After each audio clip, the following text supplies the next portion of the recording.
सभी को गाना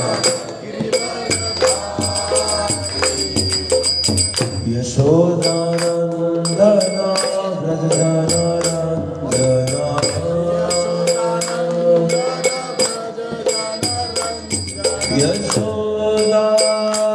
यशोदानंदना व्रजदानंदना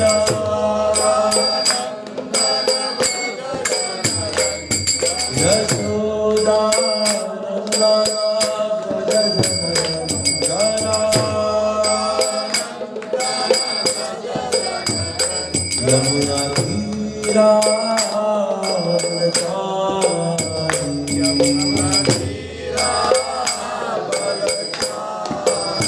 यमुना तीरा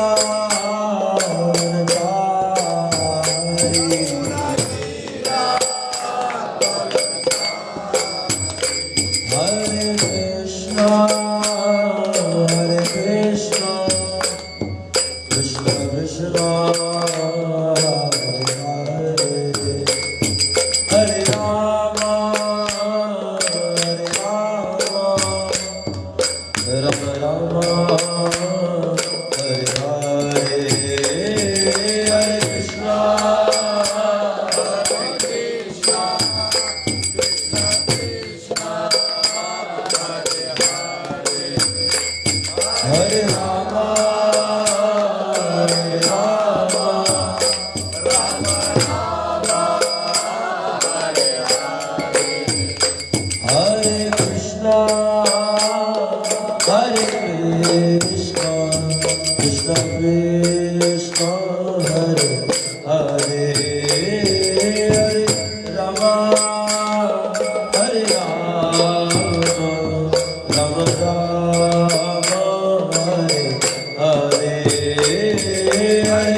Hare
जय स्वावेत भक्तवृंद की निताय गौर प्रेमानंदे हरि। ओम अज्ञानतिमिरन्धस्य ज्ञानञ्जनशलाकया चक्षुरुन्मिलितं येन तस्मै श्रीगुरवे नमः। नमो विष्णुपादाय कृष्णपृष्ठाय भूतले श्रीमते भक्तिवेदांत स्वामिनिति नामिने। नमस्ते सरस्वते देवे गौरवाणी प्रचारिणे निर्विशेषा शून्यवादी पाश्चात्य देशतारिणे। जय श्री कृष्ण चैतन्य प्रभु नित्यानंदा श्री अद्वैत गदाधर श्रीवासादि गौर भक्तवृंदा। हरे कृष्ण कृष्ण कृष्ण हरे हरे हरे राम राम राम हरे हरे।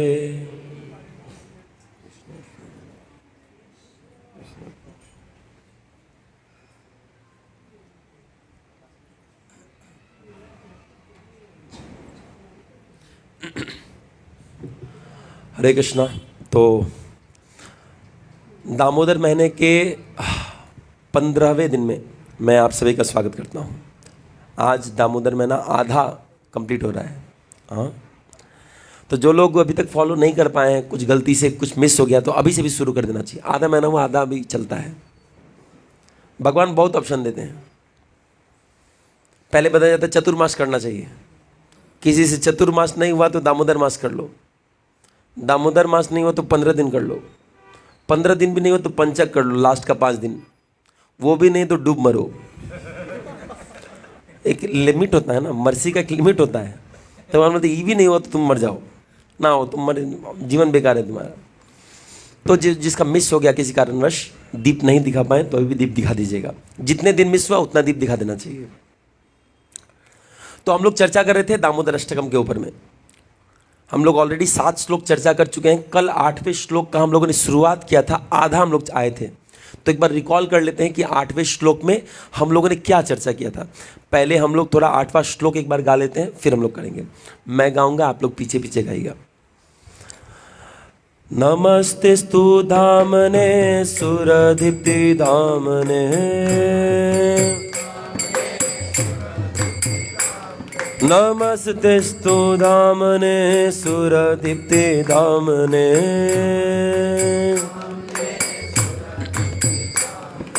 त्वदीयदरायथ विश्वास धामने,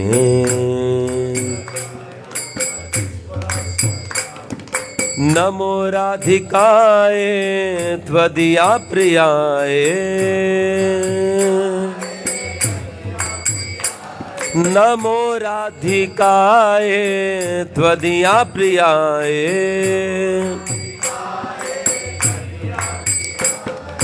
नमो नंद लीलाय देवाय,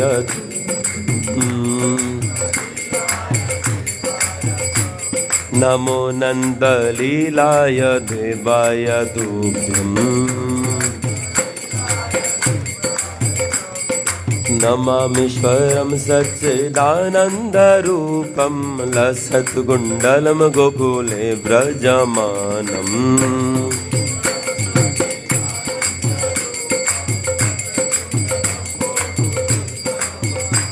नमामीश्वरं सच्चिदानन्दरूपं लसत्कुण्डलं गोकुले व्रजमानम्।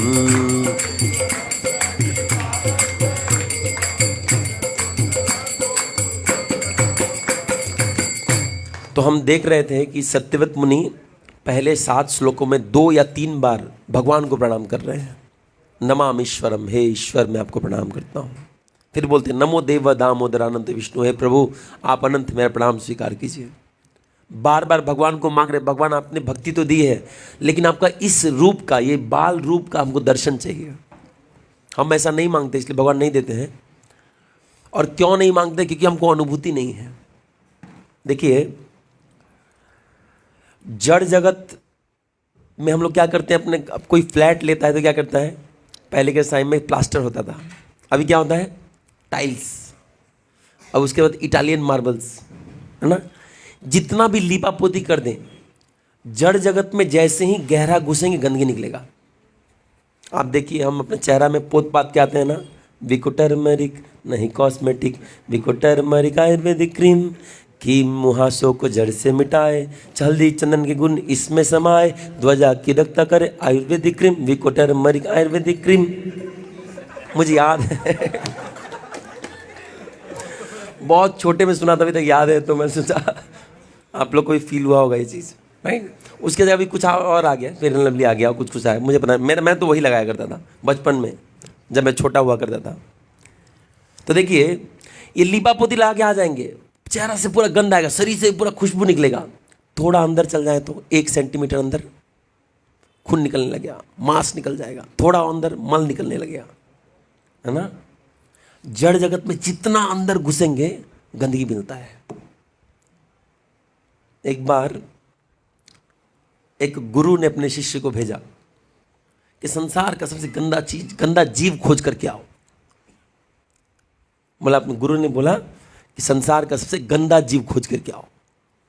वो खोजने गया पूरा, कोई गंदा जीव मिल जाए। अच्छा ये बंदा देखो लेट से उठते ही गंदा जीव है, ये बंदा नहाता नहीं गंदा जीव है। बाद में सोचा कि कौन सबसे गंदा जीव खोजने बोले हैं, किसको खोजूं किसको खोजूं। तो क्या करते, पहले के समय में तो खेत में जाते थे ना लैट्रिन करने के लिए। उस समय तो मोदी जी नहीं थे तो बाथरूम नहीं बनवाए थे, तो उस समय खेत में जाते थे। तो खेत में जाके एकदम मल निकाल रहा था। मल निकालने के बाद दिखा कि एक मक्खी आके मल पे बैठ गया। अच्छा देखो इस बंदे को मल पसंद है, तो सबसे गंदा जीव कौन है? ये मक्खी। बोला मिल गया मुझे सबसे गंदा जीव, ये मक्खी सबसे गंदा जीव है। तो मानो मक्खी बोलते नालायक कहेंगे मैं सबसे गंदा जीव नहीं हूं, सबसे गंदा जीव तू है। बोले कल तूने क्या खाया था? बोले सिंघाड़ा। आज निकाल क्या रहा है? तू सिंघाड़ा खा के सबसे गंदा चीज, अच्छा चीज खाता है निकालता गंदा है, तू सबसे गंदा है। आप देखिए, इस मुंह में केक डालिए, निकलता क्या है? केक जैसा खुशबू निकलता है क्या? गुलाब जल निकलता है? नहीं, सबसे गंदे जीव हैं। ये शरीर में जितना प्रवेश करेंगे उतना गंदगी दिखेगा। आप एक गुलाब जल पीजिए, गुलाब जल निकलेगा? टॉयलेट में आता गुलाब जल पकड़िए, वो स्टोर कीजिए, कोई निकलता है? नहीं। गुलाब जल पी लिए, लेकिन आप कुछ भी दीजिए, निकलेगा क्या? दुर्गंध निकलेगा। तो जड़ जगत में वैसा ही है, जितना अंदर जाएंगे क्या मिलेगा? गंदगी मिलेगा, जितना अंदर जाएंगे। और चिन्मय जगत इसके विपरीत है। आप देखिए, एक ही हरे कृष्ण महामंत्र, जितना अंदर जाएंगे, जितना बार रिपीट करेंगे, उतना सुख मिलता है। यही भेद हो जाता है जड़ जगत और चिन्मय जगत का। विवाह करेंगे तो पहला दिन बहुत अच्छा लगेगा, जैसे जैसे समय बीतेगा अट्रैक्शन, सुख, संपत्ति सब घटेगा। लास्ट में जाके दोनों मुंह उल्टा करके सोते हैं, नहीं देखेंगे तुम्हारा मुंह, और पहले ऐसे सोते थे। और चिन्मय जगत में जस्ट विपरीत है। पहले भगवान को मन देखने का मन नहीं करता है, पहली बार मायापुर जाते तो अच्छा लगता है, दूसरी बार और अच्छा लगता है, तीसरी बार और ज्यादा अच्छा लगता है। पहली बार दामोदर अष्टकम में दीप दिखाएंगे, अच्छा दिखा दिया यार, दूसरी बार और अच्छा, तीसरी बार और अच्छा लगता है। तो यही भेद है जड़ जगत का और चिन्मय जगत का। जड़ जगत में जितना अंदर घुसेंगे क्या मिलेगा? ऊपर से क्या दिखेगा? ऊपर से फिट फाट, और भीतर से कुछ एक दोहा था मेरी माँ ने बनाया था, ऊपर से टिप टाप, नीचे से ऐसे कुछ था, मैं भूल रहा हूं। तो ऊपर से बहुत सुंदर दिखेगा, अंदर घुसते ही गंदगी। हाँ, और चिन्मय जगत में जस्ट विपरीत। ऊपर से भले मंदिर टूटा फूटा हो, आप मंदिर के अंदर जाइए, भक्तों में एक अलग उल्लास है। आज हम लोग IOCL में गए थे, वहां कीर्तन कर रहे थे, एक प्रभु जी बोले देखिए ना, सब मरे हुए हैं, देखिए सब प्राप्त कर लिया है लोग, लेकिन फिर भी गुमशुदा रह रहे हैं। एक ही घर में चार अलग अलग दिशा में हैं, कोई सुख नहीं है। और वहां जो कीर्तन कर रहे हैं वो नाच रहे हैं, पूरा अच्छा लग रहा है। ये बोले पैसा हमारे पास, ये क्यों नाच रहा है? एक बार गुरु महाराज क्या किए कि पहले प्रभुपाद जी के जो शिष्य थे ना, तो प्रभुपाद जी क्या करते थे, 3 महीना हुआ तो बोलते तुम बहुत सीनियर हो गया है। कोई 3 महीना जब कर लेता था तो प्रभुपाद बोलते बहुत सीनियर हो गया तुमको एक मंदिर का प्रेसिडेंट बनाना है। अब प्रभुपाद जी मंदिर का प्रेसिडेंट बना के चले आते थे। अब मंदिर में थे कितने लोग? 2 लोग, एक वो प्रेसिडेंट, दूसरा पुजारी, और कोई नहीं थे। ये था पहले का मंदिर। तो देखिए क्या होता था, जब प्रभुपाद जी ऐसे छोड़ के गए तो गुरु महाराज एक बार क्या किए, मंदिर के लिए पैसा नहीं था, तो उन्होंने क्या किया, पैसा कमाने के लिए गुरु महाराज क्या किए, दौड़ करके गए बाहर, जॉब करने लगे, और एक होटल में काम करते थे, नॉनवेज साफ करते थे। लोग नॉनवेज खाते हैं, नॉनवेज साफ करते थे और खुश रहते थे, कीर्तन करते रहते थे। एक दिन उस होटल का मालिक आया, पूरा एकदम रॉल्स रॉयस कार में आया, वहां पे घुसा। आने के बाद जब वो आया तो देखा कि मैं सब कुछ, सारा फैसिलिटी है मेरे पास, लेकिन ये वेटर इतना खुश क्यों है? तो उनको बोला कि ये वेटर इतना खुश क्यों है? तो उन्होंने बताया, मैं कृष्णा कॉन्शियस इसलिए ज्यादा खुश हूं, और आप भी कृष्णा कॉन्शियस होंगे तो खुश होंगे। मैं नहीं, संसार में नियम है, जिसके पास पैसा है, धन है, दौलत है, सुंदर स्त्री है, वही खुशी हो सकता है। तेरे पास तो कुछ नहीं है, तू खुशी क्यों है? तो बाद में गुरु महाराज को जॉब से निकाल दिए थे। गुरु महाराज दूसरा जगह जॉब खोज लिए, फिर खुश थे, और वो बंदा फिर फ्रस्ट्रेटेड था। क्यों? क्योंकि वो जड़ में खुश सुख खोज रहा है। वो सोच रहा है धन जन सुंदरी मिलने से सुख मिल जाएगा। ये गलत है ना? तो देखिए, हमने कल चर्चा किया था कि सत्यवत मुनि क्या कर रहे हैं, भगवान को ध्यान कर रहे हैं। हम ध्यान क्यों नहीं करते? हमें अभी भी लगता है कि जड़ जगत में सुख है, हमें अभी भी लगता है।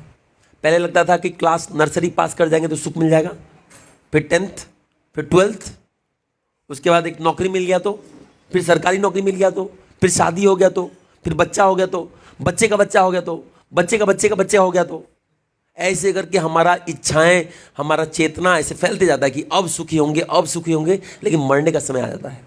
लेकिन सत्यवत मुनि हमारी तरह मूर्ख नहीं है, वो तुरंत समझ रहे हैं कि मेरा मन कहाँ लगाना है, कृष्ण में लगाना है। जब आपको इस समझ में आ जाए कि सुख नहीं मिल रहा है, ज़्यादा ट्राई मत कीजिए, वापस अपना मन भगवान में लगा दीजिए। तो सत्यपति मुनि बोल रहे हैं कि भगवान आप हमको अपना इस बाल रूप का दर्शन कराइए, लेकिन भगवान दर्शन नहीं करा रहे हैं। क्यों नहीं करा रहे हैं भगवान, क्यों नहीं करा रहे हैं बाल रूप का दर्शन? क्योंकि वो बोल रहे हैं कि ये बाल रूप को मैंने यशोदा माँ को सौंपा है और देखो मुझे बांध दी है, अगर मैं तुमको भी दे दूं तुम भी हमको बांध के चला जाएगा। तो कोई भी अपना जिगर का टुकड़ा किसी को नहीं देना चाहता है कि नहीं? कोई अपना एटीएम कार्ड देना चाहता है किसी को? कार्ड दे भी दिया तो पिन बताना चाहेगा? नहीं बताना चाहेगा। तो भगवान बोल रही है मेरा एटीएम कार्ड है भाई, इसको लगा करके लाइफ झिंगा ला, इसको अगर कोई लगा लिया तो बस उसका तो पूरा खुश हो जाएगा, वो हमको जैसे चाहे वैसे नचा सकता है। तो इसलिए भगवान अपना भक्ति किसी को नहीं देते जल्दी। मुक्ति दे सकते हैं लेकिन भक्ति नहीं देते हैं। तो देखिए यहाँ क्या होता है, अब यशोदा माँ जब बांधने के लिए गई, भगवान बोले हम नहीं बंधेंगे। क्यों नहीं बंधेंगे? क्योंकि भगवान क्या चाहते थे, हमको गोदी से उतारी हो, गोदी में लोगी तभी बंधेंगे। तो वापस जब यशोदा माँ बांधने गई तो बंध नहीं रहे थे भगवान। तो यशोदा माँ सोची कि जरूर कोई जादू टोना है ना, किसी को भूख लगना बंद हो जाए। तो इमीडिएटली माता जी में मन में आता है पक्का कोई जादू टोना किया है, नज़र लगा दिया, इसको काला टीका लगाओ, है ना, इसको वो गोबर सुंघाओ, गाय का पूंछ से उसको नहलाओ, ऐसा कुछ करते हैं, झाड़ फूक करते हैं। तो वैसे ही यशोदा माँ को भी लगता है इस रस्सी में कुछ टोना टोटका किया हुआ है, इसीलिए कृष्ण बन नहीं रहा है। तो भगवान को उन्होंने गोद में ले लिया और भगवान यही चाहते थे। गोद में लेने के बाद माँ पसीना पसीना हो गई, माँ पसीना पसीना हो गई, गोद में जोर से कृष्ण को पकड़ी है और सोच रही है कि इस रस्सी से भगवान ये कृष्ण बंधा क्यों नहीं, इस रस्सी से कृष्ण बंधा क्यों नहीं। बार बार उनका मन में ये आ रहा है ना। उसके बाद अब भगवान एंजॉय कर रहे हैं, भगवान एंजॉय कर रहे हैं, क्योंकि भगवान यही चाहते थे कि हमको संभाव अदर माँ का गोद मिल जाए वापस। और फिर उसके बाद क्या हुआ कि माँ पसीने से तरबतर हो गई, पसीना टप टप गिर रहा है। भगवान माँ के हृदय में सुन तो रहे थे कीर्तन, और टप टप जब चूरा तो भगवान के चरण में गिर रहा था। तो मानो वो पसीना भगवान को बोल रहा है कि भगवान आप बंध जाइए, माँ बहुत थक चुकी है। तो भगवान ने उस समय संकल्प लिया कि मैं बंध जाऊंगा। अभी तक लेकिन बंधे नहीं है, संकल्प लिया कि बंध जाएंगे। तो भगवान जो है वो भक्तों के अनुरूप चलते हैं, है ना, भक्तों से विपरीत नहीं चलते हैं। अब देखिए मैंने 3 चीज बताया था यशोदा माँ से हमको शिक्षा लेने के लिए। क्या क्या बताया था? 3 चीज यशोदा माँ के जीवन में है। क्या है? पहला, थक गई। हम भी जब करते करते थक जाएंगे। भगवान नहीं है, भगवान इतना नहीं जल्दी नहीं आते हैं। आप माला रगड़ रगड़ के काला कर देंगे, भगवान नहीं आएंगे, वेट करेंगे। क्योंकि जो सबसे बेस्ट चीज़ है ना, सबसे देरी से आता है। आप देखिए आईएएस का एग्जाम निकालने के लिए कितना मेहनत करना पड़ता है। ये टॉप मोस्ट एग्जाम है, आईएएस के एग्जाम से ऊपर है मिनिस्टरियल कैंडिडेट। कोई मिनिस्टर बन के दिखा दे तो कितना पापड़ बेलना पड़ता है। उससे ऊपर है चीफ मिनिस्टर, बन के दिखा दे कोई। उसके ऊपर है प्राइम मिनिस्टर, बन के दिखा दे कोई। उसके ऊपर यूनाइटेड नेशंस का मिनिस्टर, वो बन के दिखा दे। उसके ऊपर इंद्रदेव, उसके ऊपर ब्रह्मदेव, उसके ऊपर गोलोक वृंदावन, वैकुंठ लोक, फिर गोलोक वृंदावन। सोचिए कितना पापड़ बेलना पड़ेगा। तो भगवान इतना सरल से नहीं देंगे, इतना टॉप का पोस्ट ऐसे ही दे देंगे, वीजा ऐसे ही दे देंगे गोलोक वृंदावन का, नहीं देंगे। पूरा परीक्षा लेंगे। तो क्या परीक्षा होगा? हम थक जाएंगे। अभी तो हम करते ही नहीं तो थकेंगे क्या? पहले करो तब तो थकोगे। इसलिए प्रभुपाद ने बोला नालायको 16 माला जप कर लो। 16 माला मिनिमम है, 16 माला करके थकना है। हम लोग 2 माला में थक जाते हैं। प्रभु थक गया, पहला वाला लेवल हो गया प्रभु, ऐसा नहीं। 16 माला करना है, 16 माला करे और करते करते थक गए, भगवान नहीं आएंगे। दूसरा क्या था? नहीं, ये तीसरा था। दूसरा था फेलियर।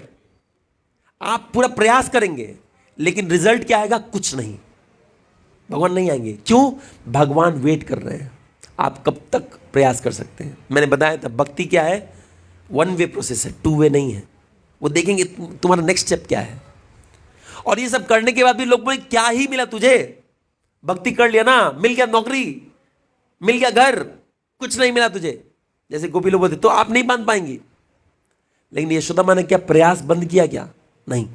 भगवान ये 3 चीज़ हमारे साथ जब जीवन में होगा, चेक करेंगे हम आगे बढ़ना चाहते हैं ना पीछे जाना चाहते हैं। पीछे का तो दरवाज़ा बंद है, आगे बढ़ना चाहते हैं कि नहीं, या वहीं रुक क्या जाते हैं क्या, ये भगवान चेक करेंगे। ये मैंने कल बताया था। तो यशोदा माँ भगवान को बांधने का प्रयास कर रहे हैं लेकिन बांध नहीं पा रही है। एक्चुअली भगवान क्यों नहीं बंध रहे हैं उसका बहुत सारा कारण है। एक तो हम लोग, मैं पहले बता चुका हूं कि 2 उंगली छोटा पड़ रहा था, राइट। मैंने बताया था 2 उंगली क्या है, एक है प्रयास और दूसरा है कृपा। लेकिन आचार्य लोग और भी टीका किए हैं, बोले और भी कारण है। 2 उंगली इस कारण से भी है, वो बोल रहे 2 नालायकों का उद्धार करना है, उसके बाद बंधूंगा। रुक जाओ मम्मी, 2 नालायक कौन है, नलकुबेर और मणिग्रीव। मां रुक जाओ ना, नलकुबेर मणिग्रीव का उद्धार कर देता फिर बांधना। इसलिए भी 2 उंगली रह गया था। फिर एक आचार्य बोल रहे हैं कि ये 2 उंगली है प्रयास और सिर्फ कृपा नहीं, ये बोलते भगवत कृपा और भागवत कृपा। जीव और भगवान के बीच में 2 कृपा होता है। कितना कृपा होता है, 2 कृपा। पहले भगवान जब कृपा करेंगे तो कोई भागवत, कोई भक्त हमको मिल जाएंगे। भगवान हम पे कृपा किए है कि नहीं किए कैसे पता चलेगा, अगर हमको कोई मंदिर मिल जाए और उसमें संत मिल जाए तो समझ लीजिए भगवान आपको देख लिए। विश्वास कीजिए, अगर आप लोग यहां बैठे हैं और कथा सुन रहे हैं, इसका मतलब भगवान का रडार में आप आ गए हैं, लोकेट हो गए हैं आप। बॉयगांव में ये 40 लोग हैं, इनका टिकट बुक करो, भरे वेटिंग लिस्ट हो, उसको आस्ते आस्ते कंफर्म किया जाएगा, लेकिन देखा जाए। और रडार में जो एक बार आ जाता है ना, भगवान पिटाई लगाना शुरू करते हैं, समझे। क्योंकि देखिए क्या होता है, हमारे अंदर में क्या है, अभद्र। अब हम तो महाजाहिल इंसान है ना। बताया जाता है कि इस कलयुग में कौन आता है पता है आपको, कलयुग में वो आता है जिसका रेगुलर अटेंडेंस है नरक में। नरक में जो हर लोगों को घूम चुका है, 50 बार उसका फ्राई हो चुका है, तल चुका है, वो आता है कलयुग में। उससे भी खतरनाक लेवल के जो कलयुग जो जीव होते हैं वो आते हैं इस वाले कलयुग में, अभी जो चल रहा है गोल्डन कलयुग, इसमें आते हैं। तो हम लोग वो वाले टाइप के जीव हैं जो हम नहीं सुधरेंगे टाइप। लेकिन हम गलती से कोई वैष्णव की कृपा से हम रडार में आ गए हैं। अब भगवान क्या करेंगे, हमको सुधार के ही छोड़ेंगे। तो अब 2 ऑप्शन है ना, कभी जेल में चले जाएं तो 2 ही ऑप्शन है, या तो अपने इच्छा से पत्थर फोड़ो, गवर्नमेंट का सेवा करो, नहीं तो डंडा खा के फोड़ो। फोड़ना पड़ेगा ही, काम करना पड़ेगा ही। तो वैसे ही अब हमारे पास पीछे जाने का रास्ता नहीं है, आगे जाने का रास्ता है। तो इसलिए सोचना चाहिए किस तरह से और आगे बढ़े। तो दो जो उंगली है क्या है, भगवत कृपा और भागवत कृपा। एक बात याद रखिएगा कि अगर वैष्णव मिल गया आपको जीवन में, अगर आप किसी मंदिर से कनेक्ट हो गए और भगवान का भक्ति हल्का फुल्का शुरू कर दिए, समझ लीजिए आपका भक्ति शुरू हो गया। अब आपका दिक्कत नहीं है, भगवान खींच लेंगे, कुछ ना कुछ करके भगवान खींच लेंगे। तो तीसरा कारण यह भी है। एक और आचार्य जीव गोस्वामी, वो बोल रहे नहीं नहीं नहीं, 2 उंगली का एक और मतलब है। बोले क्या मतलब है, वो बोले कभी कभी ऐसा होता है ना कि हम लोग कभी मान लेते हैं, कोई पूछे कि मंदिर में कितने लोग आए थे, अगर मान लीजिए 10 लोग आएंगे तो हम क्या बोलेंगे, 2-4 लोग आए थे, है कि नहीं। कोई ऐसा तो नहीं बोलता है, रुको गिन के बताते हैं, 1 2 3 22.5 लोग आए थे, ऐसा कोई बताता है क्या, नहीं। हम लोग एक रफ बता, 2-4 लोग आए थे यार। कितने लोग आए थे आपके घर में, 2-4 लोग आए थे, ऐसे बोलते हैं ना। तो यहां 2 उंगली का मतलब सच में 2 उंगली नहीं है, सच में का मतलब कि शॉर्ट पड़ गया। अब इसका वास्तविक मतलब क्या है, जीव गोस्वामी क्या बता रहे हैं, ध्यान से सुनिएगा। जीव गोस्वामी बता रहे हैं कि मां जो है वो क्या कर रही है, परिश्रम कर रही है। मां जो कर रही है परिश्रम कर रही है, और भगवान परिश्रम मां का देख रहे हैं। क्या देख रहे हैं, परिश्रम। अब परिश्रम शब्द का क्या मतलब बता रहे, ध्यान से सुनिए। जब भी किसी शब्द के साथ ना परी लग जाता है तो उसका थोड़ा मतलब बदल जाता है। श्रम का मतलब क्या होता है, श्रम का मतलब, तो परिश्रम का मतलब, परिश्रम का मतलब ही मेहनत, ये कोई मतलब हुआ। हाँ देखिए परिवर्तन, इसका मतलब क्या हुआ, चेंज नहीं। जब परी लगता है उसका मतलब बदल जाता है। जब हम लोग लगा दिए कि परिश्रम, श्रम का मतलब है मेहनत, परिश्रम का मतलब हर तरह से मेहनत कर लिया, वो पूरा परिश्रम कर लिया, नहीं हुआ उससे। अरे बहुत मेहनत किया, बहुत श्रम किया है, लेकिन कभी हम लोग बोलते परिश्रम किया है मतलब हर तरह से मेहनत कर लिया, उससे नहीं हो पाया। तो यहां भगवान यशोदा मां का परिश्रम देख रहे हैं। कभी हम बोलते परिवार, इसका मतलब पूरा फैमिली। परिव्रजक आचार्य, व्रजक मतलब घूमने वाले, परि मतलब जो हर जगह घूमते हैं, घुमेड़ू है जो, वो है परिव्रजक आचार्य। परिणाम, फाइनल अल्टीमेट जो रिजल्ट है उसको बोलते हैं परिणाम, है ना। परिवर्तन, परिप्रश्नेय या परित्याग, सब त्याग को परित्याग बोलते हैं। तो यहां शब्द जो यशोदा मां के लिए यूज हुआ है बोलते हैं परिश्रम। तो भगवान यशोदा मां का परिश्रम देख रहे हैं। तो जीव गोस्वामी बोल रहे हैं कि भगवान हमारा प्रयास देखेंगे, क्योंकि सब तरह से प्रयास किया क्या। मान लेते कभी चैंटिंग कर रहे हैं, मन नहीं लगा, हम 8 बजे उठ के चैंटिंग कर रहे हैं, मन नहीं लगा, भगवान देखेंगे अरे सुबह उठ के ट्राई किया क्या, ठीक है, उस समय चैंटिंग में मन नहीं लगा, एकदम सुबह सुबह ठंडे पानी से नहा के ट्राई किया क्या, हर तरह से ट्राई किया क्या, परिश्रम किया क्या। जब यशोदा मां का देखिए, यशोदा मां हर तरह से ट्राई कर ली, फिर भी नहीं मान पाई, तो भगवान बोले अब कृपा करेंगे हम। तो भगवान भी हम पे कृपा करेंगे, तब करेंगे जब हम हर तरह से प्रयास कर लेंगे, नहीं तो उससे पहले भगवान कृपा नहीं करेंगे। क्योंकि जब हम पूरी तरह से परिश्रम कर लेते ना, तब श्रीमती राधा रानी लाइफ में आती है, नहीं तो तब तक श्रीमती राधा रानी लाइफ में नहीं आती है। तो देखिए क्या हुआ था, जब यशोदा माँ पूरा कृष्ण को, गोपाल को गोद में ली थी, फिर सोच रही चलो अभी बच्चे को बांध देते हैं। यशोदा माँ के मन में चल रहा था ना कि कहीं मेरा लाला को सिर्फ मैं ही बांध सकती हूँ और किसी को मारने का अधिकार नहीं है। ये भाव रख करके गोद में ली थी और भगवान को बहुत पसंद आ रहा था। भगवान ये सोच रहे थे कि मैं माँ के गोद में बहुत सेफ हूँ।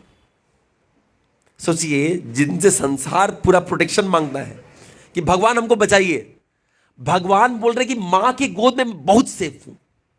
क्यों? क्योंकि माँ ने संकल्प लिया बच्चे को कुछ होने नहीं दूंगी, कोई टोना टोटका नहीं देने दूंगी इसको।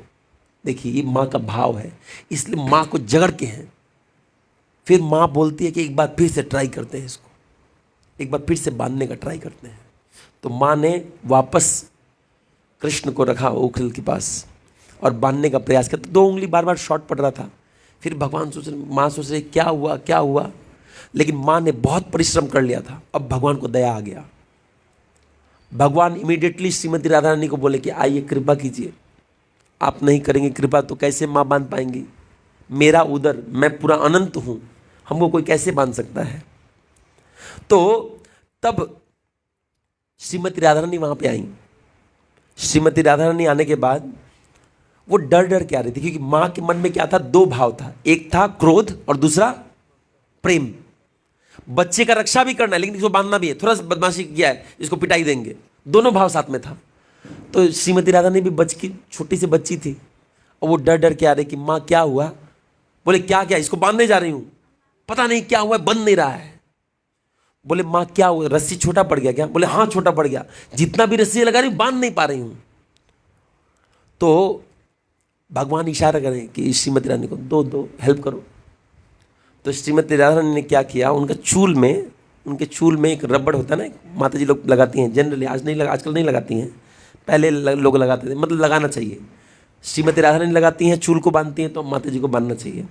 तो वो चूल से निकाल करके गार्डर जैसा होता है ना, एक कपड़ा का बना हुआ, वो निकाल के दी। बोले माँ इससे ट्राई कीजिए। माँ सोच रही कि इतना रस्सी लगाया उससे नहीं बंधा, इससे बंधेंगे क्या।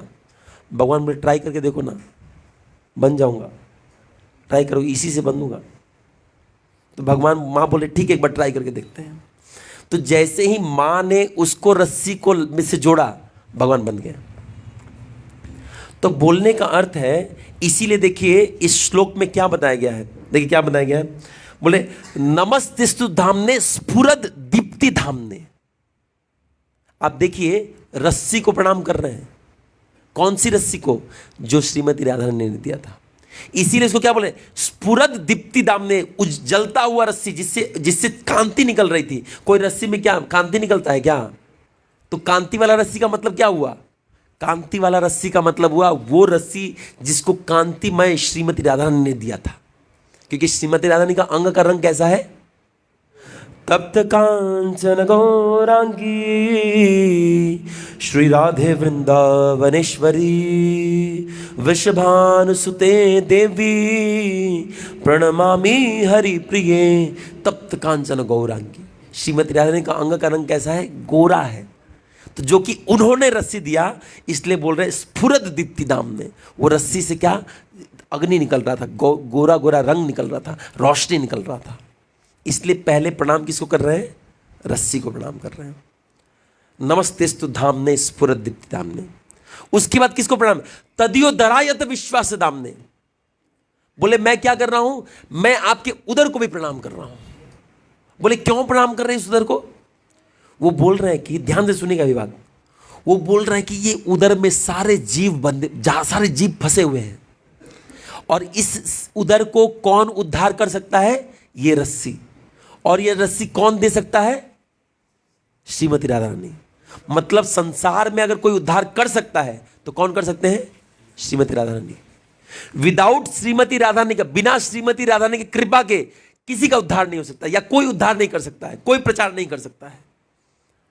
आपको पता है हमारे फाउंडर आचार्य जगत गुरु श्रील प्रभुपाद जब राधा दामोदर मंदिर में थे तो कुछ बाबा जी ऐसा बताते हैं कि प्रभुपाद जी रात के 1 बजे उठ करके राधा दामोदर जी का मंदिर साफ किया करते थे। जीव गोस्वामी, सनातन गोस्वामी का मंदिर साफ किया करते थे और बहुत जोर जोर से रोते थे उधर, बहुत जोर जोर से रोते थे। शुद्ध भक्त थे प्रभुपाद जी, शुद्ध भक्त हैं, जाके रो रहे हैं, हमको कृपा कीजिए कि हम अपने गुरु महाराज का इच्छा पूरा कर सकें। वो बोले विश्व भर में प्रचार करो, हमको कृपा कीजिए। बहुत जोर जोर से रोया करते थे प्रभुपाद जी रात में 1 बजे।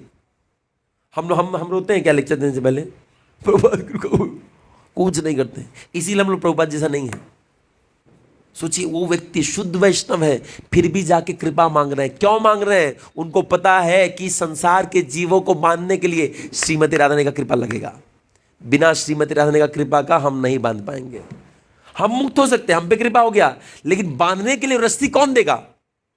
श्रीमती राधा रानी, और कोई नहीं दे सकता है।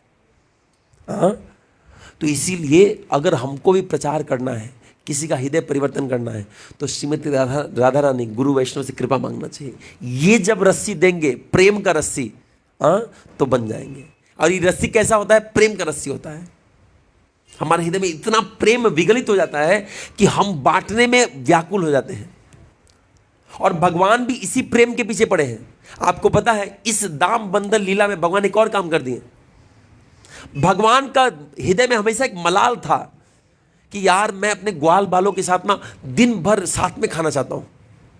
वो तो खाली एक बार ही मौका मिलता है, जब मैं जाता हूं वहां पे जंगल में, तो दोपहर में खाना साथ में खाते हैं, सुबह और रात का खाना साथ में नहीं खा पाते हैं।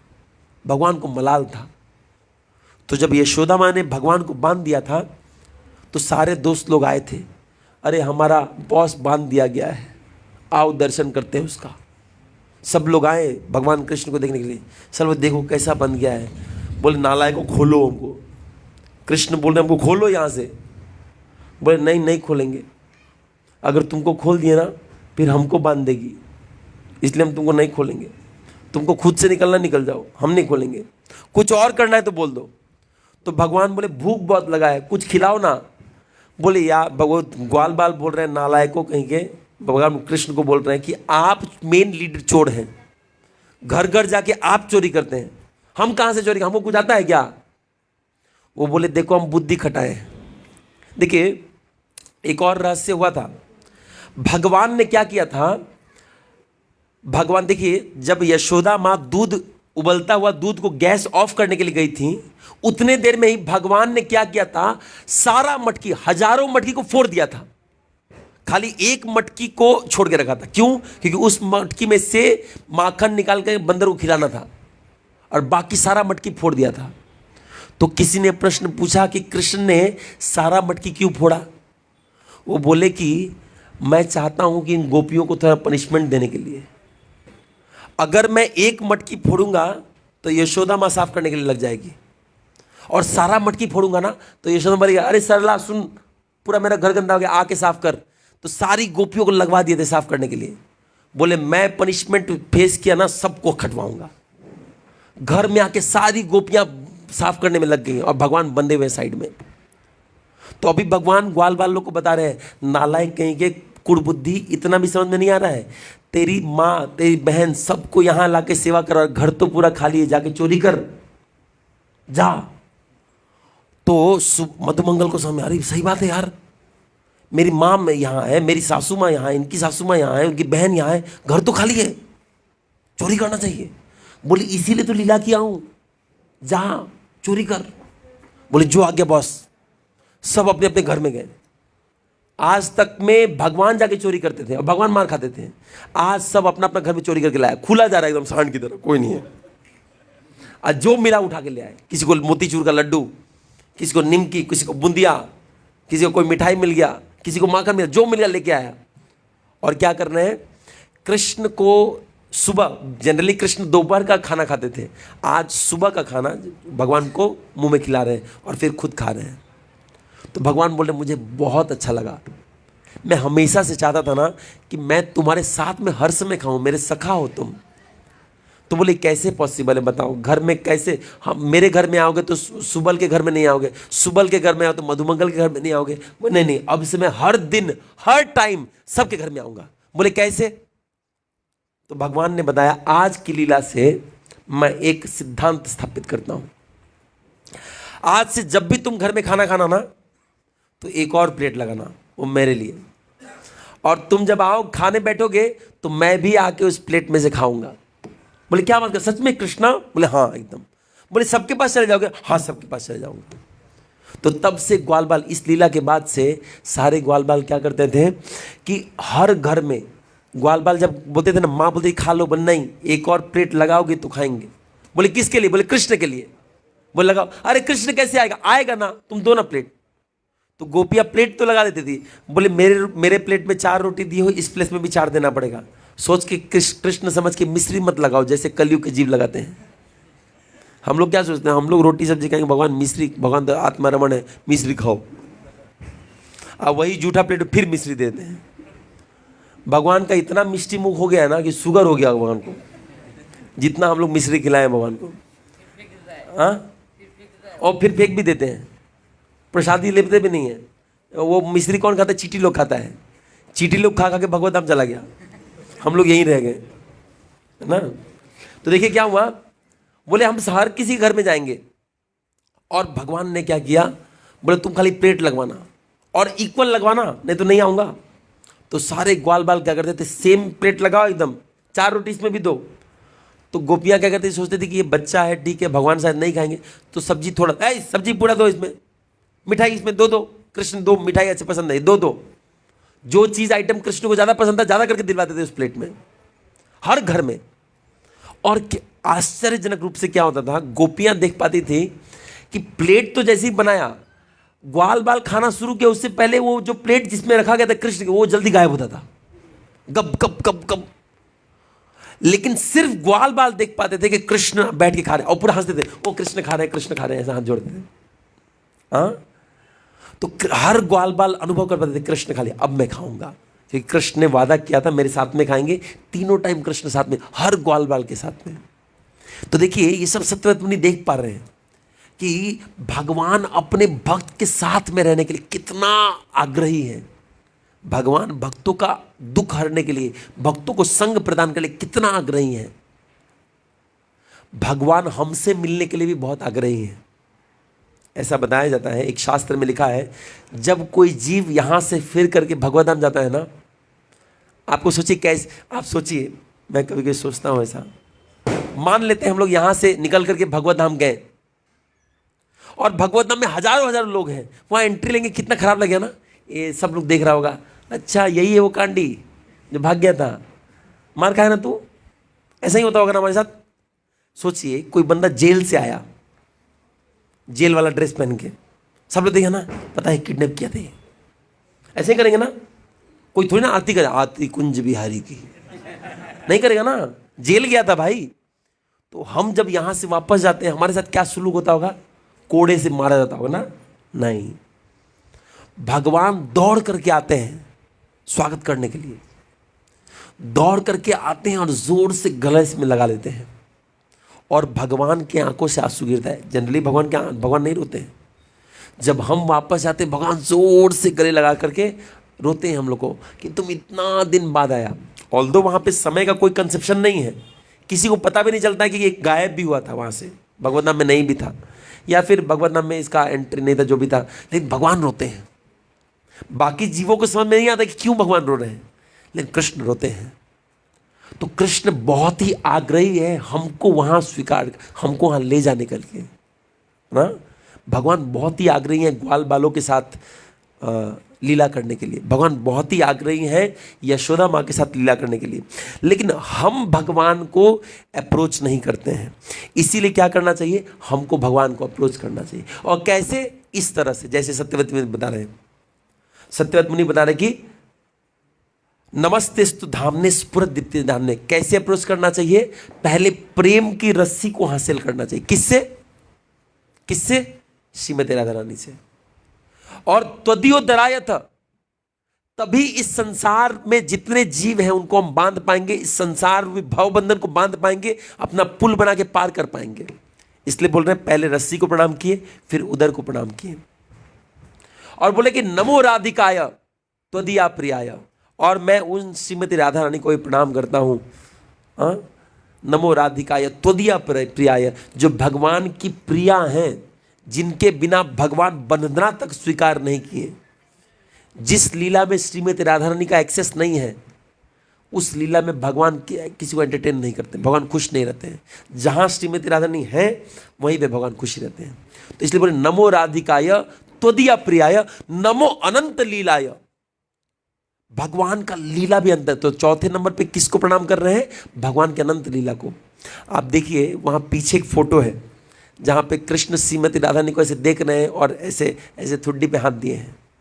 आप कोई भी एक फोटो देखते हैं ना, वो बस एक सामान्य फोटो नहीं है, उसमें बहुत कुछ चल रहा होता है। भगवान कृष्ण के मन में बहुत कुछ चल रहा होता है, श्रीमती राधा रानी के मन में बहुत कुछ चल रहा होता है, हमको पता नहीं चलता है। अनंत लीला है, हमको पता नहीं चलता है। देखिए भगवान को बांधने गए, रस्सी नहीं बंधा, तो उस पर आचार्य लोग टीका कर दिए। आपको लगता है कि आप धोती बांधने जाएंगे और धोती ना बंधे, 2 उंगली रह गया, तो आप पे आचार्य लोग टीका करेंगे, धोती क्यों नहीं बना, जरूर कुछ रहस्य होगा। ऐसा कोई है क्या? हमारा धोती पैंट टाइट हो जाए, 2 उंगली रह जाए, तो इस पर आचार्य लोग टीका करेंगे क्या? नहीं। लेकिन भगवान का लीला अनंत है, इसलिए आचार्य लोग इस पर टीका करते हैं। और ये लीला देखिए, यहां मैच द कॉलम हो रहा है। कभी कभी हम लोग स्कूल में रहते थे ना, तो मैच द कॉलम होता था, ए साइड और बी साइड को मिलाइए। तो यहां 4 चीज लिखा गया। क्या क्या बोला गया? देखिए, रस्सी, उदर, और एक तरफ है श्रीमती राधा रानी और लीला। तो रस्सी रिलेटेड है श्रीमती राधा रानी से, और उदर रिलेटेड है अनंत लीला से। ये प्रेम का रस्सी हम लोग हासिल कैसे करेंगे? जब भगवान के अनंत लीलाओं को सुनते जाएंगे। ये नहीं, भगवान का लीला एक ही नहीं कि ये दामोदर ने बांध दिए थे। अभी हम लोग बहुत कुछ नहीं जानते हैं। सोचिए सुबह से लेकर शाम तक क्या खाली यही हुआ होगा? नहीं, बहुत कुछ चल रहा था। लेकिन जब आचार्य लोग उसको रहस्य को खोलते हैं, तब हमको पता चलता है। जब प्रभुपाद जी जैसे व्यक्ति आते हैं, तब हम लोग को पता चलता है। नहीं तो हम लोग कहाँ पता चला था? मैं इस्कॉन में नहीं था, तो मुझे थोड़ी ना पता था कि कार्तिक महीना में दीप दिखाना होता है। मैं तो कार्तिक महीना में गुल्ली खेले चलता था, गुल्ली डंडा खेलता था, यही सब में मेरा मन लगा था। कौन दीप दिखाता था? प्रभुपाद जी जैसे नित्य सिद्ध जीव आए, और तब आके उन्होंने पूरा ब्रह्मांड में प्रचार कर दिया कि ये दामोदर महीना है, दामोदर महीना पालन करो, है ना। तो इसीलिए, और प्रभुपाद जी कैसे पता है? प्रभुपाद जी भी श्रीमती राधा रानी का कृपा लेके ही चलते थे। जब प्रभुपाद जी विदेश गए थे, तो विदेश जाते समय प्रभुपाद जी सोच रहे थे कि हम कैसे जाएं, मेरे पास तो इतना बल नहीं है। तो प्रभुपाद जी क्या कि तुरंत राधा दामोदर मंदिर जो वृंदावन में है, वहां बैठ करके श्रीमद् भागवतम का प्रथम स्कंद, दूसरा स्कंद और तीसरा स्कंद को लिख डाले।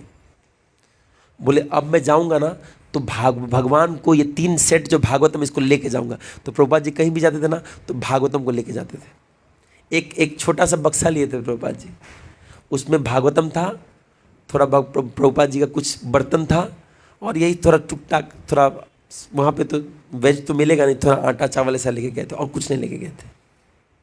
और जहाँ जाते थे ना, अपने गुरु भाइयों को बोले थे कि मैं अकेला नहीं जा रहा हूँ, मेरे साथ भगवान जा रहे हैं। और प्रभुपाद जी जहाँ जाते थे, तो भागवतम लेके जाते थे। एक बार क्या हुआ, प्रभुपाद जी जब वहाँ पे पहुँचे विदेश में, तो प्रभुपाद जी के इंडिया में जाने पहचाने एक व्यक्ति थे, अग्रवाल जी, उन्हीं का बेटा वहाँ रहता था। उनकी पत्नी का नाम था सैली अग्रवाल। तो जब वो वहाँ पे पहुँचे तो वहाँ पे एक विदेश में क्या होता है ना, कोई अनजान आदमी आ जाता है ना तो लोग पुलिस को रिपोर्ट कर देते हैं। आप सोचिए, हमारे यहाँ कोई अनजान आदमी आ जाए तो भाड़ में जाओ, उनका फर्क पड़ता, लेकिन वो लोग रिपोर्ट कर देते हैं। आप जोर से गाना चलाएंगे ना तो आप पे केस कर देंगे। अगर आप कुछ ऐसा ज़्यादा घी का आइटम बनाएंगे, उनको पसंद नहीं है, तो पुलिस केस कर देते हैं वो लोग। वहाँ रहना मुश्किल है, समझे। एक टीचर बच्चे को डांट दिया था, बच्चे ने गोली मार दिया, बोले टीचर को स्वाहा कर दिया मैंने। ऐसा चलता है, बताइए यहाँ ऐसा होता है कि टीचर आ जाओ, खड़े हो जाओ। वहाँ ऐसा है। अब देखिए, मैं 10 टीचर में से 1 टीचर की मौत स्टूडेंट के हाथ से होती है। ये वहाँ का रिपोर्ट है, आप जाके पढ़ लीजिए।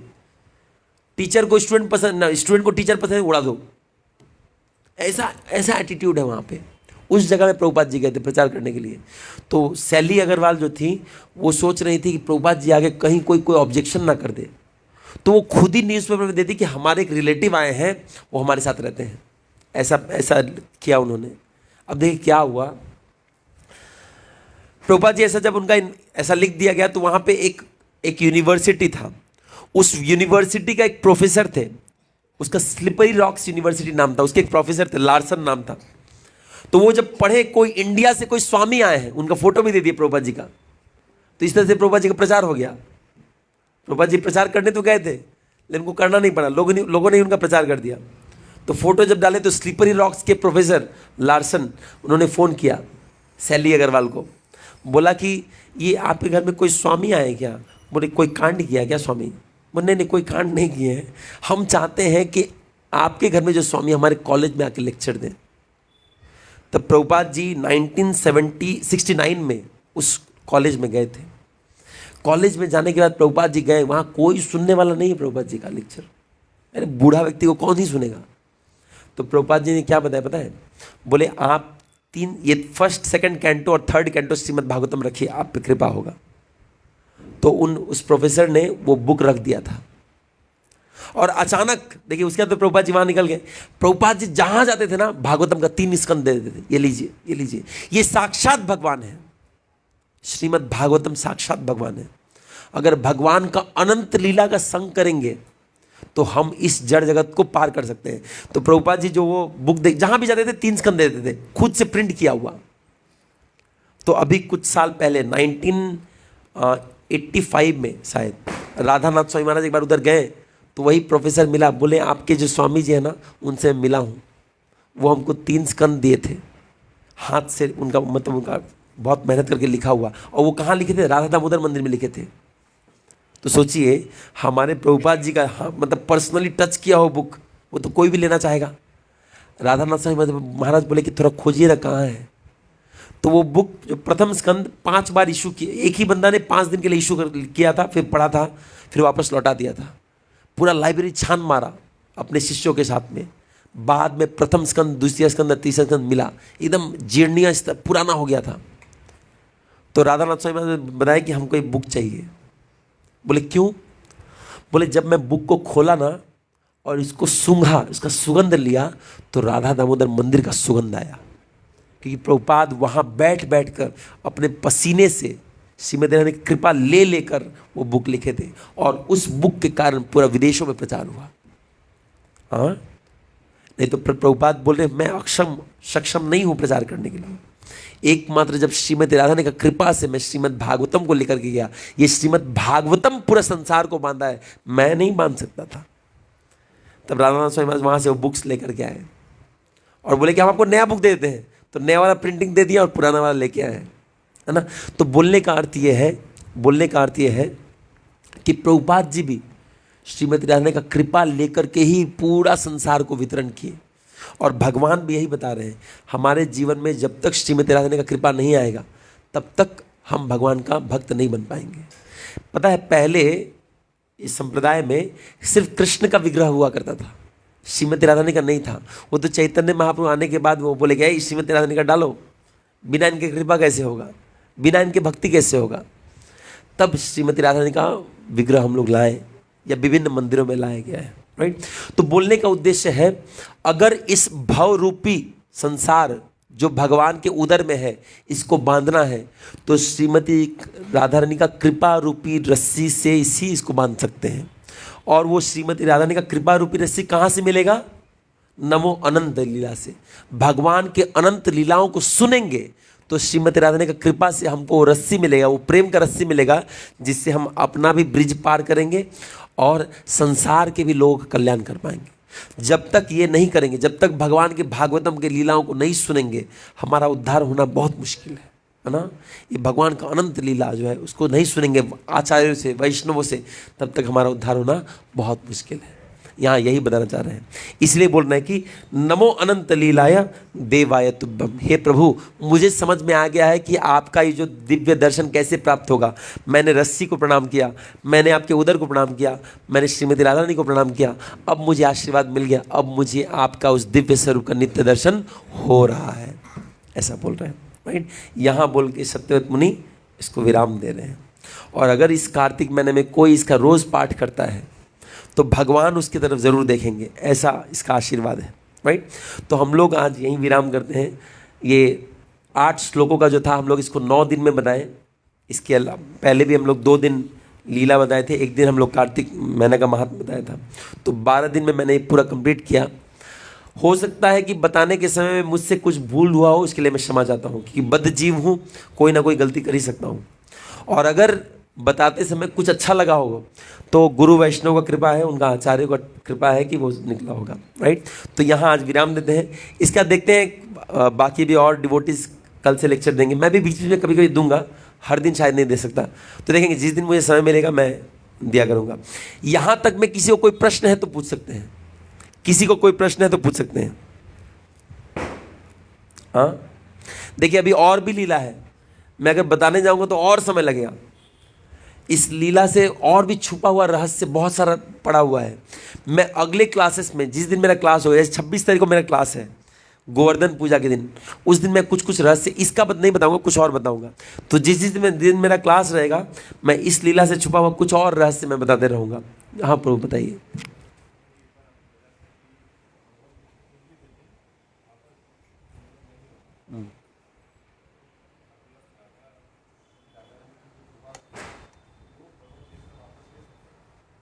तो श्रीमती राधा रानी को कृपा वापस ले सकते हैं क्या?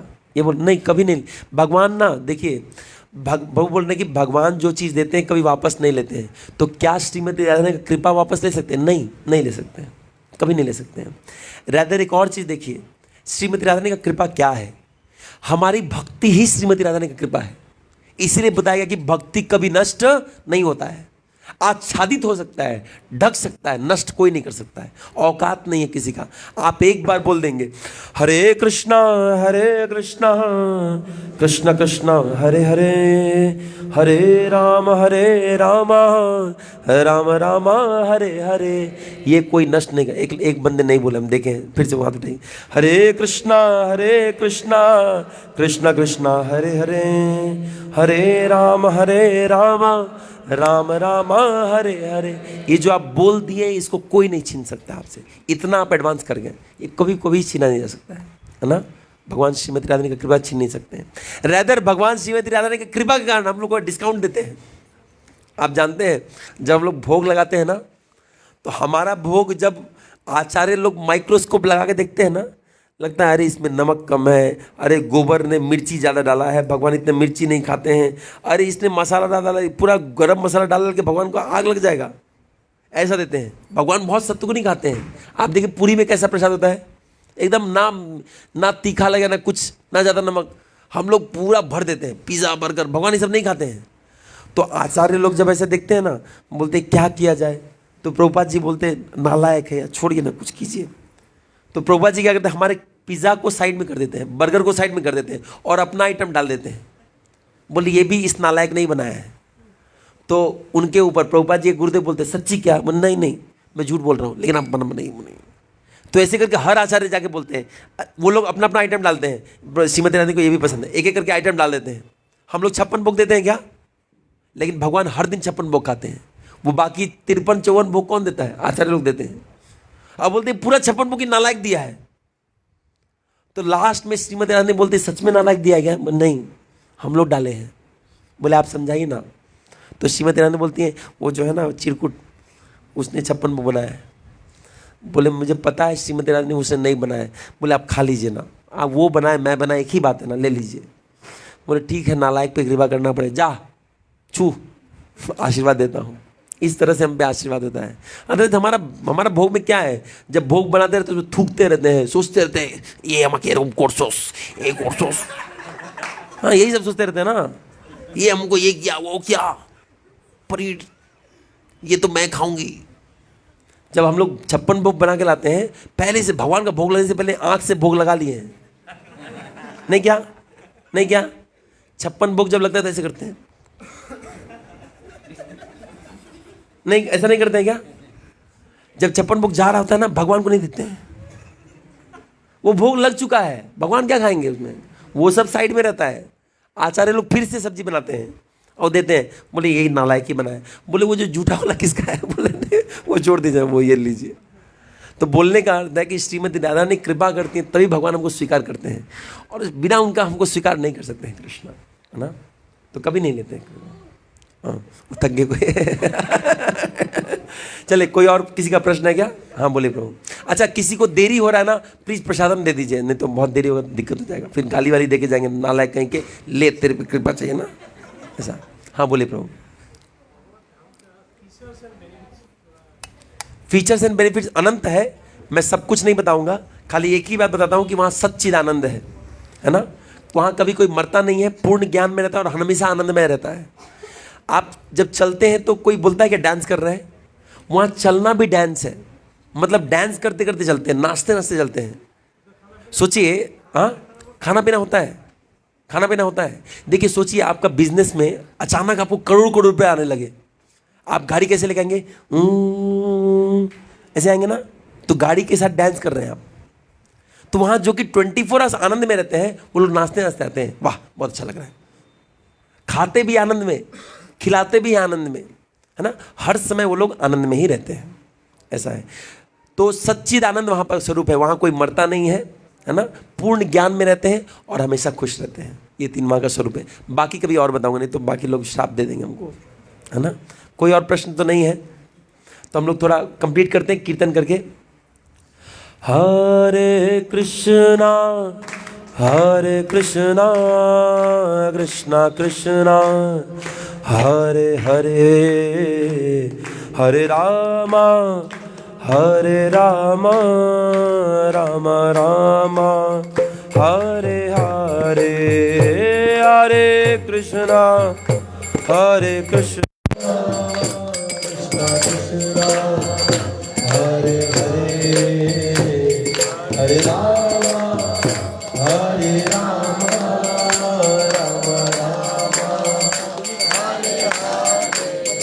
कौन कहते हैं भगवान आते नहीं,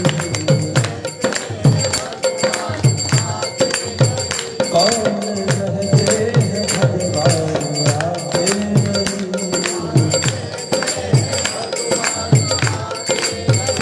गोपियों की तरह तुम बुलाते नहीं, गोपियों की तरह तुम बुलाते नहीं,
में आपको 3 सवाल का जवाब मिल गया होगा जो मैंने पहले बताया था। पहला सवाल कि सत्यव्रत मुनि भगवान को छोड़ करके अब श्रीमती राधा ने रस्सी को प्रणाम क्यों कर रहे हैं, क्योंकि उनको पता चल गया कि वास्तविक कृपा कृष्ण से नहीं उनके भक्तों से होता है।